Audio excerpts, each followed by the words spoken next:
Queridos irmãos, muito boa noite, muito boa tarde, muito bom dia. Com muita alegria estamos aqui mais uma vez, nesses momentos de reflexão, de oração, de ligação com o alto. Em momentos tão difíceis como esses que passamos atualmente, e por isso, nada melhor do que iniciarmos os nossos trabalhos de hoje com uma mensagem de André Luiz no livro Espírito da Verdade, que se chama Tranquilidade. E André Luiz nos diz em 10 mensagens, 10 lições muito simples para aplicarmos todos os dias. Comece o dia na luz da oração. O amor de Deus nunca falha. Aceite qualquer dificuldade sem discutir. Hoje é o tempo de fazer o melhor. Trabalhe com alegria.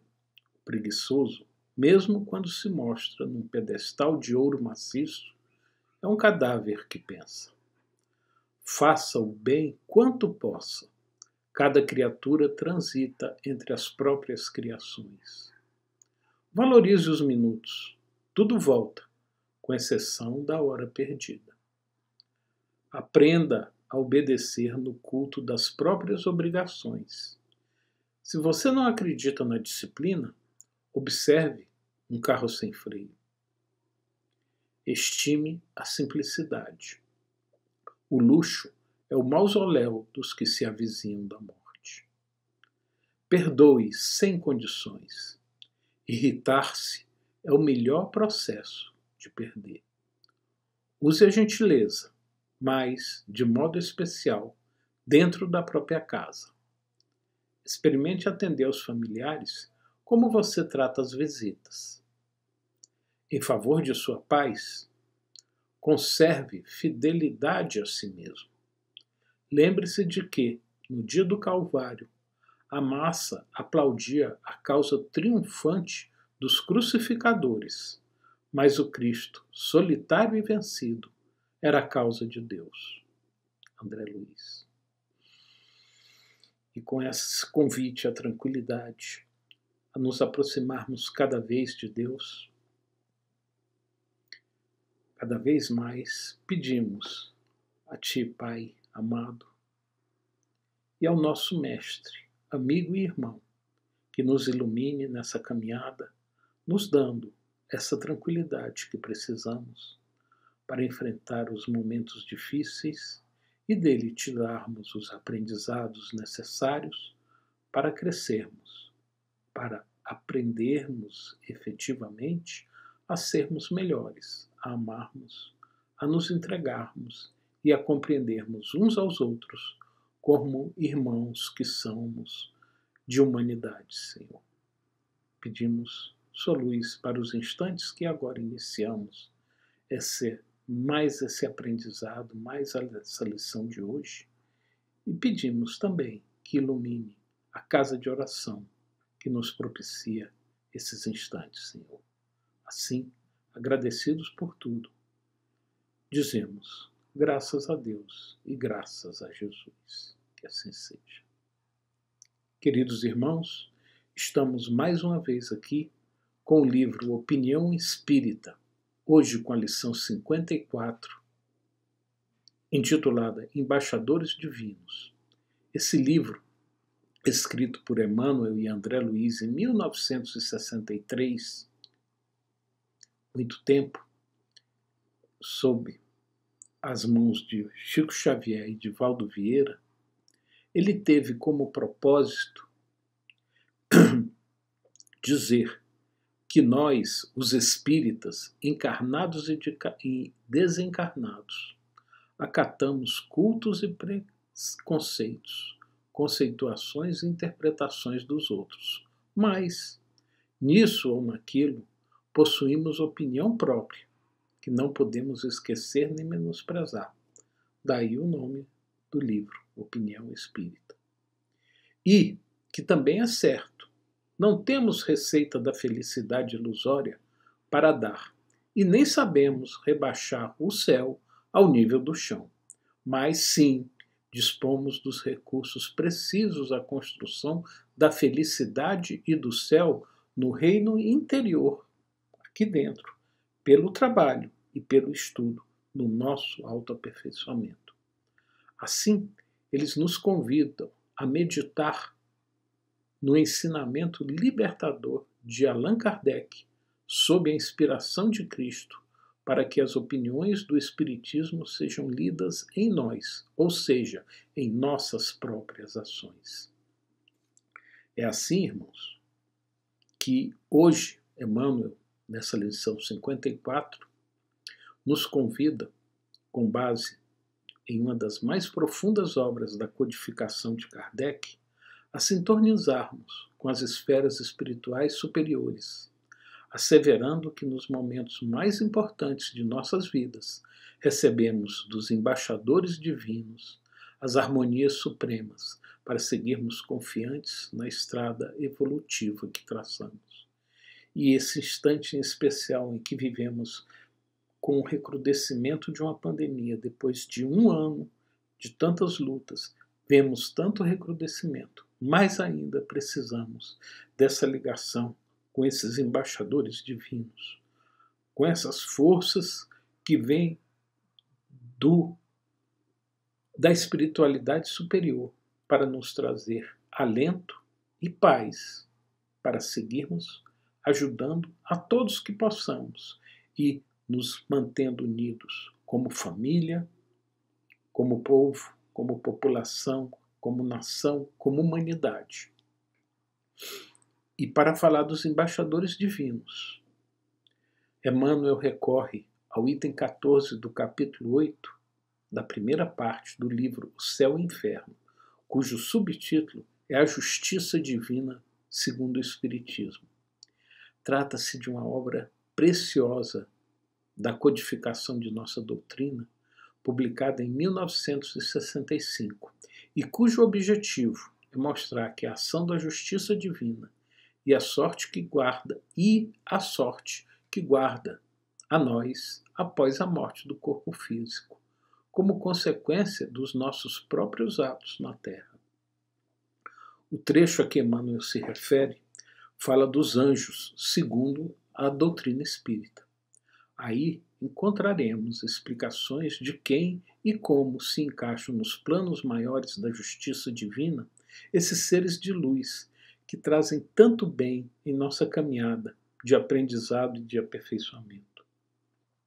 Portanto, irmãos, antes de irmos propriamente à lição de Emmanuel, vale conhecer a inspiração desse trabalho, ou seja, vale irmos para o nosso livrinho. E, até indo um pouco antes de falarmos do livro Céu e Inferno, vamos falar do Livro dos Espíritos? Livro inicial da codificação, feito em 1857, sob inspiração do Espírito da Verdade. E já lá na introdução do Livro dos Espíritos, nós somos esclarecidos que os espíritos, nós, pertencemos a diferentes classes. E que não são essas classes iguais em poder, em inteligência, saber e nem em moralidade. Os da primeira ordem, da classe superior, são os espíritos superiores, que se distinguem dos outros por sua perfeição, seu conhecimento, sua proximidade de Deus, pela pureza de seus sentimentos e seu amor ao bem. São os anjos, ou espíritos puros, ou embaixadores divinos, como diz Emmanuel.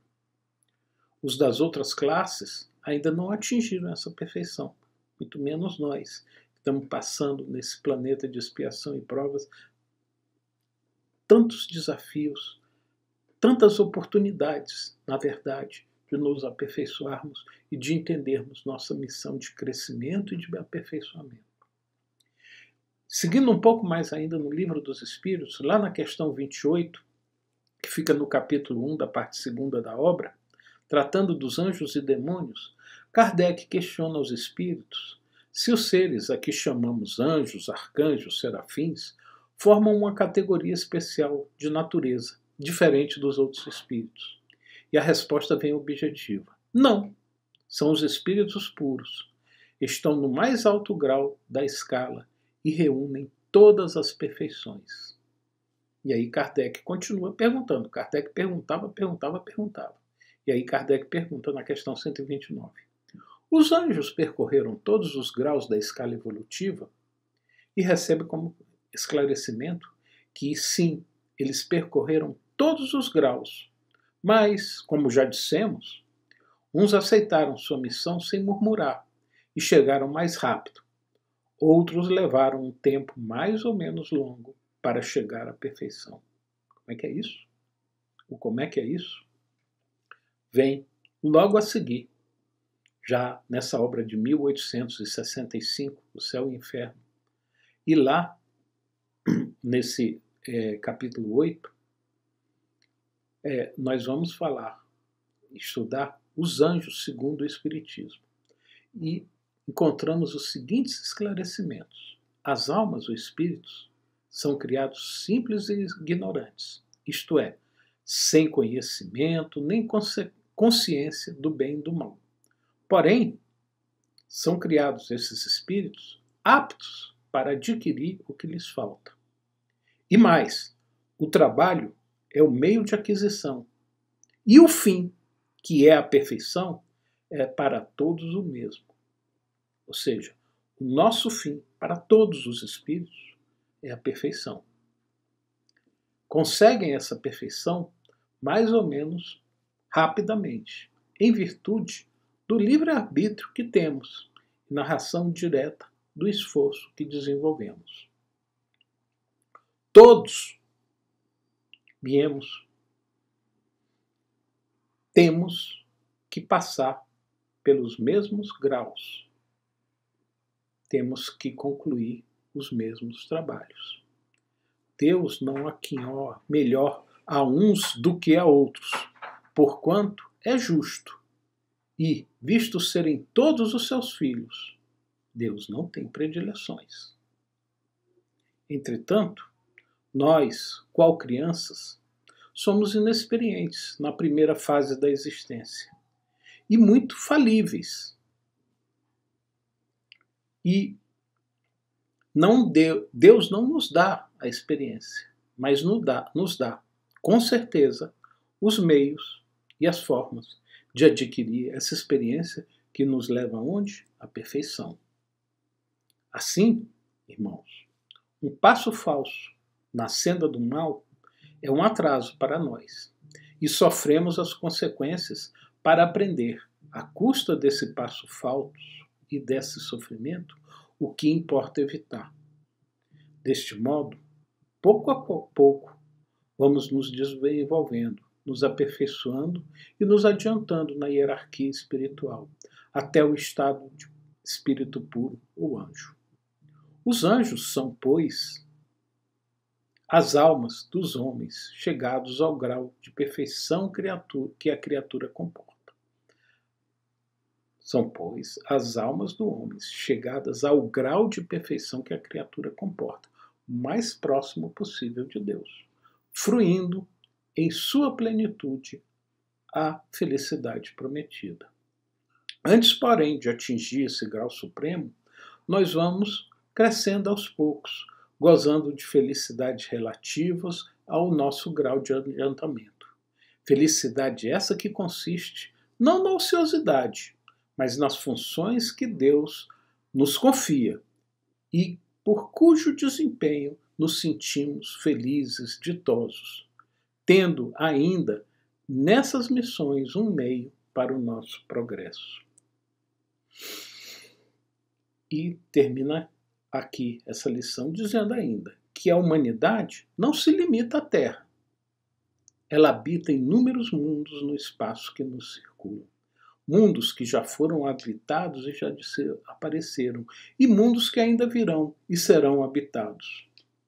Deus jamais cessou de criar espíritos, muito antes que a Terra existisse, e por mais remoto que possamos supor, outros mundos havia, nos quais espíritos encarnados percorreram as mesmas fases que ora percorremos nós, os mais recentes de formação. E esses espíritos atingiram seu fim, a perfeição, antes mesmo que houvéssemos saído das mãos do Criador. De toda eternidade, pois, tem havido espíritos puros ou anjos, ou seja, desde o início da formação. Mas, como a nossa existência humana como a existência humana começou lá atrás e nós somos bem mais recentes, nós supomos que esses seres tenham sido sempre anjos, mas não é assim. Na realidade, evoluíram e nós um dia também chegaremos a essa perfeição. Belo caminho a seguir, né? Pois sim, são esses espíritos perfeitos, esses espíritos sábios, que tanto amor aprenderam a dar, que tanto aprenderam a compreender-nos, que vêm até nós e que Emmanuel, nessa lição 54 do Opinião Espírita, chama de embaixadores divinos. E diz Emmanuel, já na lição, que eles, os embaixadores divinos, quando chegam a nós, espíritos internados na escola da evolução, trazem consigo as harmonias supremas. Expressam-se raramente por estruturas humanas, mas permitem que artistas de sentimento elevado lhes imaginem a forma, aquelas formas diáfanas, anjos, né, angelicais, nas alegorias e abstrações de que somos capazes, pela linguagem dos símbolos, de expressar o sentimento tão profundo, tão inebriante até mesmo, que sentimos quando esses seres tão perfeitos chegam até nós, trazendo seus influxos. Eles se manifestam por influxos de sabedoria e beleza, amor e refazimento. São frêmitos de esperança, alavancas intangíveis de força, clarões relampejantes no firmamento da lama. Assim, espalharem nas telas do pensamento por ideias sublimes e sonhos majestosos. Visões interiores de magnificência intraduzível, cujo fulgor recorda a auréola solar, dissipando as trevas. Quantas vezes já não sentimos, né, irmãos? Que acordamos enlevados, porque tivemos um sonho maravilhoso. São esses irmãos maravilhosos que chegaram até nós.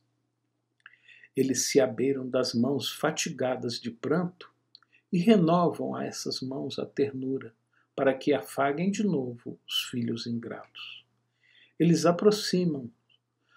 se aproximam dos corações exaustos de sacrifícios, impelindo-os a converter soluços de sofrimentos em cânticos de alegria. Eles impulsionam o progresso da humanidade. Eles envolvem o cérebro daqueles que se consagram espontaneamente à felicidade dos semelhantes e comunicam-lhes o lumen da inspiração, que se lhes transfigura no campo mental em cores e melodias, invenções e modelos, composições literárias e revelações científicas, poemas e vozes, hinos à bondade e planos de serviço que atendam anseios e aspirações das criaturas famintas de acesso aos reinos superiores do Espírito. Quanto recebemos desses irmãos. Eles abraçam aqueles lidadores do bem e reaquecem-lhe os corações, para que não se imobilizem sobre o granizo da calúnia e nem se entorpeçam ao verbo gelado e fulgurante das filosofias estéreis. Eles estão olhando por nós, nos fazendo em todos os instantes a entendermos o caminho de bem e de amor que temos a trilhar.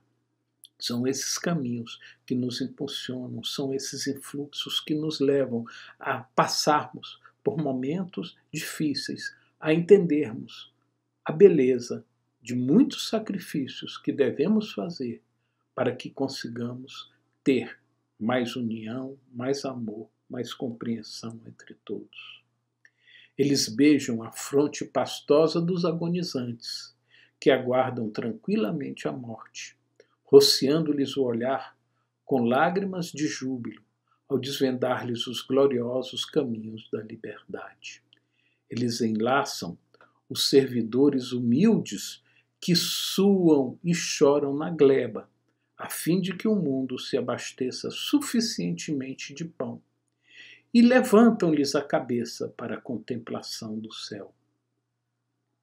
Enfim, amigos, irmãos queridos, quando a ventania da adversidade nos assopre desalento, ou quando a sombra da provação nos mergulhe em nuvens de tristeza, recorramos a eles, os embaixadores divinos do amor eterno, e sentiremos de imediato o calor da fé, nutrindo-nos a paciência e acalentando-nos a vida. Para isso, basta que nos recolhamos à paz do silêncio, acendendo em nós mesmos leve chama de oração por atalaia de luz. E assim teremos esses irmãos tão maravilhosos, já purificados, nos energizando para que sigamos o caminho que temos a aprender. E é com essa maravilhosa lição que esperamos, queridos irmãos, que hoje tenhamos o coração fortificado, mais uma vez, para enfrentarmos todas essas adversidades que nos são colocadas nesses instantes e possamos criar em nós essa auréola protetora de amor, de compaixão, de caridade, para seguirmos em frente, ajudando-nos uns aos outros nesse caminho que temos a percorrer. Assim, irmãos, agradecidos por todos esses momentos maravilhosos que recebemos, pela presença divina desses embaixadores de luz que se acercam a nós, trazendo todo esse fluxo de luz, de esperança e de energia, que possamos receber essa energia e possamos, com ela, traçar caminhos de paz e de amor, dizendo: Pai Celeste, Pai amado, obrigado por sua presença junto a nós, por meio dos seus embaixadores divinos. Permita, Pai, que saibamos receber com alegria, com amor, com resignação e principalmente com vontade de aprendermos e de crescermos todas essas energias para, a cada passo, nos melhorarmos na estrada desse processo reencarnatório que ora vivemos. Assim, agradecidos pelos momentos que recebemos, pelos momentos que aqui tivemos, pedimos sua permissão para encerrar nossos trabalhos de hoje, dizendo: graças a Deus e graças a Jesus. Que assim seja.